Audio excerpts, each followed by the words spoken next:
Ayyaanni Irreechaa karaa fayyaa hawaasaa eegeen akka kabajamuu fi Biiroon Fayyaa Oromiyaa dhimmamtoota waliin giddugala aadaa Oromootti mari'ate. Hawaasni fayyaa isaa eeggatee ayyaana guddaa Oromoo biratti qofa osoo hin taane kan sabaa fi sablammoota biratti jaalatamaa ta'e kana karaa duudhaa isaa eegeen kabajuu fi dhukkuboota daddarboo fi daddarboo hin taane irraa of eeguun ayyaana kana kabajuutu nurraa eeggamaa jedhan abbootiin gadaa fi haadholiin siinqee marii kana irratti hirmaatan. Irreessaaf ba'a, nagaaf ba'a, irreessa irreeffachuuf ba'a. Yeroo irreessa irreeffachuuf bahu kana immoo maal ta'uu qaba?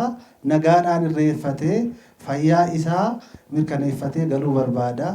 Kana waan ta'eef Biiroon Oromiyaa fayyaa Biiroo Oromiyaa wanti hojjete wanta gaariidha. HIV irratti wanta adda addaa irratti kanaan dura wanta hedduu hojjechaa ture.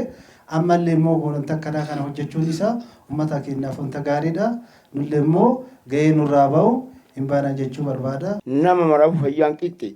Kanaafuu uummanni Itoophiyaa martinuu fayyaarra of eegee ufumaa poolisii ta'ee dhiqatee midhaasee seeraan deemuu qaba.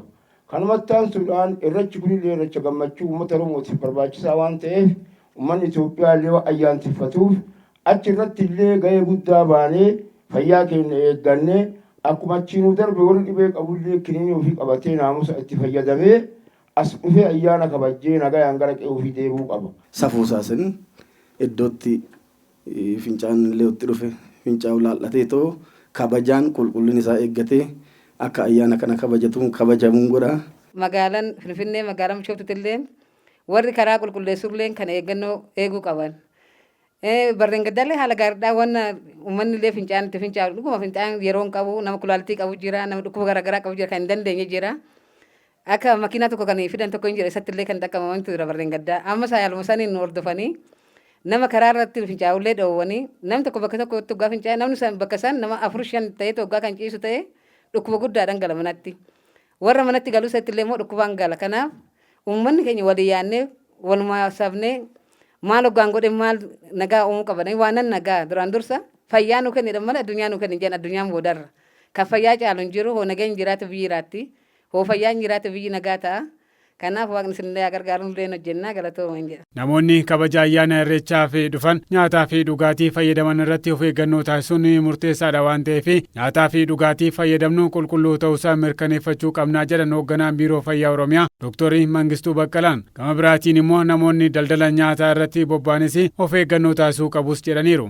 Nyaata saamsamee fi nyaata ariitiidhaan daandii irratti qophaa'u kana irratti tokkoffaa irreecha ofuma isaatii namoota carraa hojii adda addaa uummatanii hojjetaniif carraa kennuudha. Inni haa jiraatu kanarratti mormii tokko hin qabnu. Garuu namoonni nyaata ariitiidhaan daandii irratti qopheessanii fi gurguran kun qulqullina isaanii eeggatanii uummata isaaniitiif gurguruudha malee madda galii qofa godhanii ilaaluun sirrii mootii jechaadha. Sababa kabaja ayyaana irreechaa kanaaf jecha bakki mana fincaaniitiif ta'uu waan qophaa'eef itti fayyadamuunii fi namoota kaaniifis akka itti fayyadamu taasisuun safuu Oromummaa mirkaneessuu qabnaa jedhan Dr. Mangistuun. Iddoo adda addaatitti manni fincaanii kan qophaa'een jira.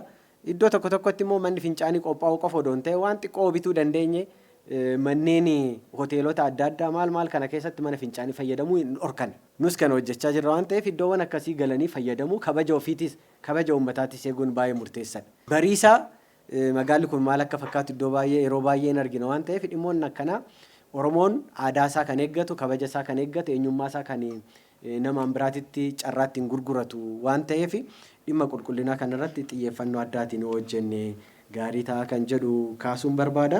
Ministeerri Deetaanii Ministeera Fayyaa Dr. Darajjee Dhugumaan ayyaanni galataa kun waloomaa fi jaalalli waliif dhiisuun kan keessatti calaqqisu waan ta'eef fayyaa keenya eeggannee kabajuu qabnas jedhaniiru. Qulqullina qaama keenyaa duwwaa kan itti eeggannu osoo hin taane qulqullina keessoo keenyaa qulqullina hafuura keenyaa kan itti eeggannuu fi tokkummaa keenya ayyaan ittiin cimsinu waan ta'eef duudhaan kun cimee itti fufuu qaba.